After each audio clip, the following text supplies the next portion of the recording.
Hello friend, आप सभी का स्वागत है आपके अपने YouTube channel GK genius IQ में। आज के सेशन में हम 20 मोस्ट वीवीआई क्वेश्चन करने वाले हैं जो कि आपके आने वाले एग्जाम के लिए बहुत ही जरूरी है। और ये सारे के सारे क्वेश्चन सेलेक्टेड लिए गए हैं, प्रीवियस लिए गए हैं, कई बार एग्जाम में आए हुए क्वेश्चन लिए गए हैं।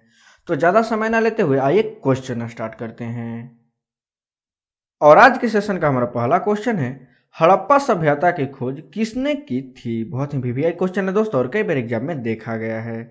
और ये चार ऑप्शन आपके पास है आंसर, जल्दी से कमेंट सेक्शन में कमेंट कीजिए। और इस प्रश्न का बिल्कुल सही आंसर ऑप्शन है दयाराम साहनी। ये आपको हमेशा याद रखना है। हड़प्पा सभ्यता की खोज दयाराम साहनी द्वारा किया गया था, ये आपको हमेशा याद रखना है। और आपको भी बता दें कि इस सभ्यता की खोज दयाराम साहनी द्वारा 1921 ईस्वी में किया गया था, ये आपको हमेशा याद रखना है कि इस सभ्यता की खोज 1921 ईस्वी में हुई थी। और यह सभ्यता पाकिस्तान के पंजाब राज्य में स्थित है, ये भी आपको हमेशा याद रखना है कि पाकिस्तान के पंजाब राज्य में हड़प्पा सभ्यता की खोज 1921 ईस्वी में दयाराम साहनी द्वारा किया गया था, ये आपको हमेशा याद रखना है। ठीक है दोस्तों, नेक्स्ट क्वेश्चन कर लेते हैं। वह शासक जिसने एक सच्चे जैन मुनि की तरह उपवास के द्वारा शरीर त्याग दिया, वह कौन थे। बहुत ही वीवीआई क्वेश्चन है दोस्तों और ये चार ऑप्शन आपके पास है आंसर, जल्दी से कमेंट सेक्शन में कमेंट कीजिए। और इस प्रश्न का बिल्कुल सही answer option C Chandragupta Maurya. आपको हमेशा याद रखना है कि चंद्रगुप्त मौर्य अपना शरीर एक सच्चे जैन मुनि की तरह उपवास के सहारे त्याग दिए थे, ये आपको हमेशा याद रखना है। और आपको ये भी पता होना चाहिए कि इनका जन्म 340 ईसा पूर्व हुआ था, ये आपको हमेशा याद रखना है। चंद्रगुप्त मौर्य का जन्म 340 ईसा पूर्व हुआ था। और इनकी मृत्यु श्रवण बेलगोला में हुई थी, ये भी आपको हमेशा याद रखना है कि इनकी मृत्यु श्रवण बेलगोला में हुई थी। और इनके पुत्र का नाम बिंदुसार था, ये भी आपको हमेशा याद रखना है कि चंद्रगुप्त के पुत्र का नाम बिंदुसार था। और बिंदुसार के पुत्र सम्राट अशोक थे, ये भी आपको हमेशा याद रखना है। बिंदुसार के पुत्र सम्राट अशोक थे। सम्राट अशोक के बारे में आप लोग तो जानते ही होंगे, सम्राट अशोक बिंदुसार के पुत्र थे, ये आपको हमेशा याद रखना है। ठीक है दोस्तों, नेक्स्ट क्वेश्चन कर लेते हैं। तराइन का प्रथम युद्ध 1911 ईस्वी में किसके मध्य लड़ा गया था। बहुत ही वीवीआई क्वेश्चन है दोस्तों और ये चार ऑप्शन आपके पास है आंसर, जल्दी से कमेंट सेक्शन में कमेंट कीजिए। और इस प्रश्न का बिल्कुल सही answer option B Mohammad Ghori और पृथ्वीराज तृतीय, ये आपको हमेशा याद रखना है। तराइन का युद्ध 1191 ईस्वी में मोहम्मद गौरी और पृथ्वीराज तृतीय के बीच लड़ा गया था, ये आपको हमेशा याद रखना है। और आपको ये भी बता दें कि मोहम्मद गौरी गजनवी वंश के अंतिम शासक थे, ये भी आपको हमेशा याद रखना है। गजनवी वंश के अंतिम शासक मोहम्मद गौरी थे, ये आपको हमेशा याद रखना है। ठीक है दोस्तों, नेक्स्ट क्वेश्चन कर लेते हैं। बंगाल को मुगल साम्राज्य से पृथक कर स्वतंत्र किया। बहुत ही वीवीआई क्वेश्चन है दोस्तों और ये चार ऑप्शन आपके पास है आंसर, जल्दी से कमेंट सेक्शन में कमेंट कीजिए। और इस प्रश्न का बिल्कुल सही आंसर ऑप्शन है मुर्शीद कुली खां, ये आपको हमेशा याद रखना है। बंगाल को मुगल साम्राज्य से पृथक कर मुर्शीद कुली खां स्वतंत्र किया था, ये आपको हमेशा याद रखना है। और आपको ये भी पता होना चाहिए कि मुर्शीद कुली खां को मोहम्मद हादी के नाम से भी जाना जाता था, ये भी आपको हमेशा याद रखना है। मुर्शीद कुली खां को मोहम्मद हादी के नाम से भी जाना जाता था। और इनका जन्म 1660 ईस्वी में हुआ था, ये भी आपको हमेशा याद रखना है। इनका जन्म 1660 ईस्वी में हुआ था। ठीक है दोस्तों, नेक्स्ट क्वेश्चन कर लेते हैं। विधवा पुनर्विवाह कानून कब बनाया गया। बहुत ही वीवीआई क्वेश्चन है दोस्तों और ये चार ऑप्शन आपके पास है आंसर, जल्दी से कमेंट सेक्शन में कमेंट कीजिए। और इस प्रश्न का बिल्कुल सही आंसर ऑप्शन बी 1856 ईस्वी में, ये आपको हमेशा याद रखना है। विधवा पुनर्विवाह कानून 1856 ईस्वी में बनाया गया था, ये आपको हमेशा याद रखना है। और आपको भी बता दें कि 16 जुलाई 1856 ईस्वी को, डेट वाइज याद रखिएगा, 16 जुलाई 1856 ईस्वी को यह कानून पारित हुआ था। ठीक है दोस्तों, और इस कानून को पारित कराने में ईश्वर चंद्र विद्यासागर का सबसे बड़ा योगदान था, ये भी आपको हमेशा याद रखना है कि इस कानून को पारित कराने में ईश्वर चंद्र विद्यासागर का सबसे बड़ा योगदान था। ईश्वर चंद्र विद्यासागर के बारे में आप लोग जरूर सुने होंगे कि ईश्वर चंद्र विद्यासागर एक बहुत ही अच्छे समाज सेवी थे। ठीक है दोस्तों, नेक्स्ट क्वेश्चन कर लेते हैं। अंग्रेजों ने फूट डालो और शासन करो की नीति कब अपनाई थी। बहुत ही वीवीआई क्वेश्चन है दोस्तों और ये चार ऑप्शन आपके पास है आंसर, जल्दी से कमेंट सेक्शन में कमेंट कीजिए। और इस प्रश्न का बिल्कुल सही आंसर ऑप्शन सी 1858 ईस्वी में, ये आपको हमेशा याद रखना है। अंग्रेजों द्वारा फूट डालो और शासन करो की नीति 1858 ईस्वी में लागू किया गया था, ये आपको हमेशा याद रखना है। और आपको ये भी बता दें कि अंग्रेजों द्वारा इस नीति के अंतर्गत दो राजाओं को आपस में लड़वा के फिर बचे शासक को खुद मार के राज करते थे, ये आपको हमेशा याद रखना है। और इसी नीति को फूट डालो राज करो की नीति कही गई, ये आपको हमेशा याद रखना है। क्लियर है? ठीक है दोस्तों, नेक्स्ट क्वेश्चन कर लेते हैं। इंग्लैंड में गृह युद्ध कितने वर्षों तक चला था? बहुत ही वीवीआई क्वेश्चन है दोस्तों, और ये 4 ऑप्शन आपके पास है आंसर, जल्दी से कमेंट सेक्शन में कमेंट कीजिए। और इस प्रश्न का बिल्कुल सही आंसर ऑप्शन बी 7 वर्षों तक, ये आपको हमेशा याद रखना है। इंग्लैंड में गृह युद्ध 7 वर्षों तक चला था, ये आपको हमेशा याद रखना है। और आपको ये भी बता दें कि यह युद्ध 1642 ईस्वी से 1651 ईस्वी तक चला था, ये भी आपको हमेशा याद रखना है कि यह युद्ध 1642 ईस्वी से 1651 ईस्वी तक चला था।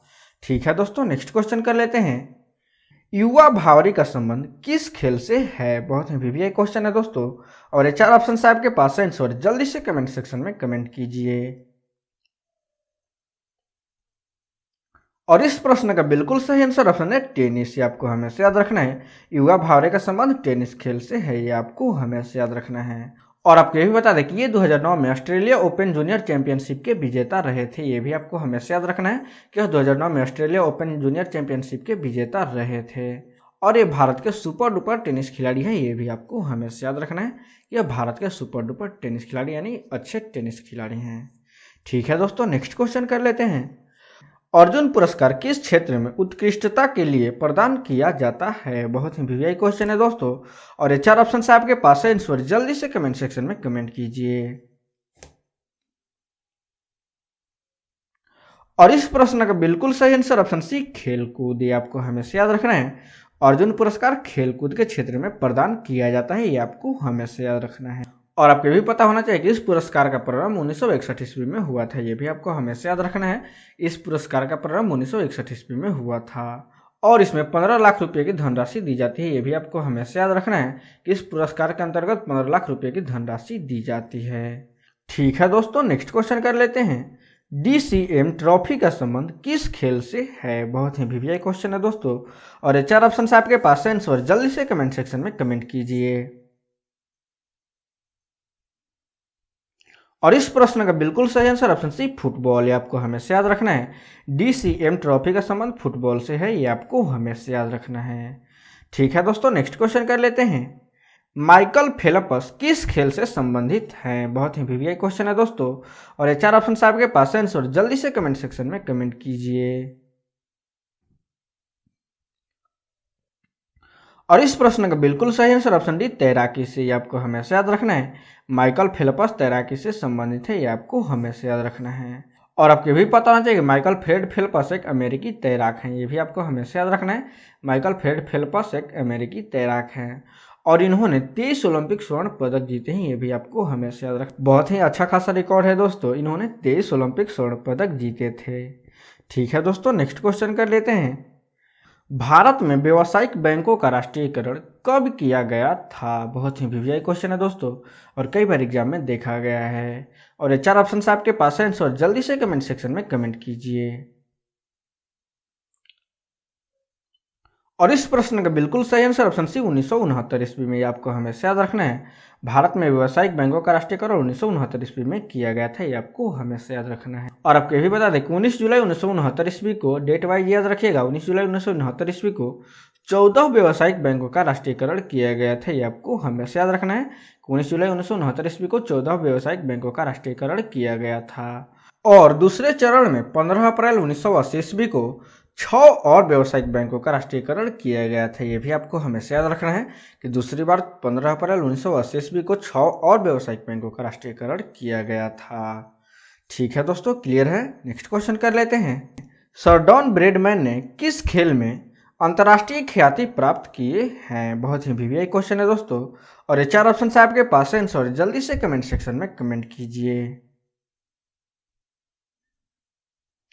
और इस प्रश्न का बिल्कुल सही आंसर ऑप्शन सी क्रिकेट, ये आपको हमेशा याद रखना है। सर डॉन ब्रैडमैन ने क्रिकेट में अंतर्राष्ट्रीय ख्याति प्राप्त किए हैं, ये आपको हमेशा याद रखना है। ठीक है दोस्तों, नेक्स्ट क्वेश्चन करने से पहले आपसे एक रिक्वेस्ट है, यदि आप हमारे चैनल पर पहली बार आए तो वीडियो को लाइक करें, शेयर करें, और चैनल को सब्सक्राइब कर प्लीज हमें सपोर्ट करें। ठीक है दोस्तों, नेक्स्ट क्वेश्चन कर लेते हैं। भारत के किस निशानेबाज ने लंदन ओलंपिक खेलों में, जो कि 2012 में हुआ था, रत्न पदक प्राप्त किया था? बहुत ही वीवीआई क्वेश्चन है दोस्तों, और ये 4 ऑप्शन आपके पास आंसर जल्दी से कमेंट सेक्शन में कमेंट कीजिए। और इस प्रश्न का बिल्कुल सही आंसर ऑप्शन है विजय कुमार। आपको हमेशा याद रखना है कि भारत के निशानेबाज विजय कुमार ने लंदन ओलंपिक खेलों में 2012 में रत्न पदक प्राप्त किए थे। ये आपको हमेशा याद रखना है। ठीक है दोस्तों, नेक्स्ट क्वेश्चन कर लेते हैं। स्पर्श रेखा किस खेल से संबंधित है? बहुत ही वीवीआई क्वेश्चन है दोस्तों, और ये 4 ऑप्शन आपके पास आंसर जल्दी से कमेंट सेक्शन में कमेंट कीजिए। और इस प्रश्न का बिल्कुल सही आंसर ऑप्शन बी कबड्डी से। ये आपको हमेशा याद रखना है। स्पर्श रेखा कबड्डी से संबंधित है, ये आपको हमेशा याद रखना है। ठीक है दोस्तों, और आपको ये भी बता दें कि कबड्डी के एक टीम में 7 से 8 खिलाड़ी होते हैं। ये भी आपको हमेशा याद रखना है कि कबड्डी के एक टीम में 7 से 8 खिलाड़ी होते हैं। ठीक है दोस्तों, नेक्स्ट क्वेश्चन कर लेते हैं। ऑस्ट्रेलियाई ओपन टेनिस 2012 के पुरुष एकल विजेता कौन है? बहुत ही वीवीआई क्वेश्चन है दोस्तों, और ये 4 ऑप्शन आपके पास है आंसर जल्दी से कमेंट सेक्शन में कमेंट कीजिए। और इस प्रश्न का बिल्कुल सही आंसर ऑप्शन है नोवाक जोकोविच। आपको हमेशा याद रखना है। ऑस्ट्रेलियाई ओपन टेनिस 2012 के पुरुष एकल विजेता नोवाक जोकोविच हैं। ये आपको हमेशा याद रखना है। और आपको यही बता दें कि इस खेल में 2 खिलाड़ी से 4 खिलाड़ी होते हैं। ये भी आपको हमेशा याद रखना है कि टेनिस के खेल में 2 खिलाड़ी से 4 खिलाड़ी होते हैं। ठीक है दोस्तों, नेक्स्ट क्वेश्चन कर लेते हैं। 3 सेकंड किस खेल से संबंधित है? बहुत ही वीवीआई क्वेश्चन है दोस्तों, और ये 4 ऑप्शन आपके पास आंसर जल्दी से कमेंट सेक्शन में कमेंट कीजिए। और इस प्रश्न का बिल्कुल सही आंसर ऑप्शन बी बास्केटबॉल है। आपको हमेशा याद रखना है 3 सेकंड बास्केटबॉल से संबंधित है। ये आपको हमेशा याद रखना है। एक और बात, मुक्केबाजी और बास्केटबॉल ये दोनों खेल आप लोगों ने सुना होगा, लेकिन बिलियर्ड्स के बारे में कुछ ही लोग जानते होंगे। दोस्तों, बिलियर्ड्स एक ऐसा खेल है जो एक आयताकार टेबल पर खेला जाता है। आपने कई सारे मूवी में देखा होगा कि एक बड़ा सा टेबल होता है और उसके ऊपर कई सारे छोटे छोटे बॉल पड़े होते हैं, और उस गेंदों पे एक छड़ी के सहारे निशाना लगाया जाता है, और इसी खेल को बिलियर्ड्स कहा जाता है।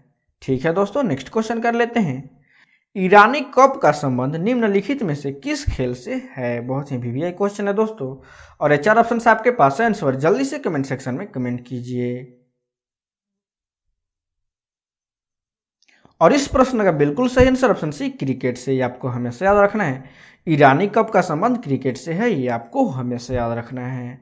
ठीक है दोस्तों, नेक्स्ट क्वेश्चन कर लेते हैं। सानिया मिर्जा निम्नलिखित में से किस खेल के लिए चर्चित हैं? बहुत ही वीवीआई क्वेश्चन है दोस्तों, और ये 4 ऑप्शन आपके पास है आंसर जल्दी से कमेंट सेक्शन में कमेंट कीजिए। और इस प्रश्न का बिल्कुल सही answer option B long tennis. ये आपको हमेशा याद रखना है। सानिया मिर्जा लॉन्ग टेनिस के लिए चर्चित हैं, ये आपको हमेशा याद रखना है। ठीक है दोस्तों, नेक्स्ट क्वेश्चन कर लेते हैं। केंद्रीय औद्योगिक सुरक्षा बल का गठन कब हुआ था? बहुत ही वीवीआई क्वेश्चन है दोस्तों, और ये 4 ऑप्शन आपके पास है आंसर जल्दी से कमेंट सेक्शन में कमेंट कीजिए। और इस प्रश्न का बिल्कुल सही आंसर ऑप्शन सी 1969 ईस्वी। आपको हमेशा याद रखना है। केंद्रीय औद्योगिक सुरक्षा बल का गठन 1969 ईस्वी में हुआ था, ये आपको हमेशा याद रखना है। और आपको यही बता दें कि इसे शॉर्ट फॉर्म में सीआईएसएफ के नाम से भी जाना जाता है। ये भी आपको हमेशा याद रखना है कि इसे शॉर्ट फॉर्म में सीआईएसएफ के नाम से जाना जाता है। और मुझे लगता है कि सीआईएसएफ के बारे में आप लोग जरूर सुने होंगे। और इसका गठन 10 मार्च 1969 ईस्वी को की गई थी। डेट वाइज याद रखिएगा, 10 मार्च 1969 ईस्वी को सीआईएसएफ की गठन की गई थी, और इसका मुख्यालय नई दिल्ली में स्थित है। ये भी आपको हमेशा याद रखना है। केंद्रीय औद्योगिक सुरक्षा बल यानी सीआईएसएफ का मुख्यालय दिल्ली में स्थित है। ठीक है दोस्तों, आज के सेशन में बस इतना ही। यदि वीडियो अच्छा लगा हो तो लाइक करें, शेयर करें और चैनल को सब्सक्राइब कर प्लीज़ हमें सपोर्ट करें। धन्यवाद।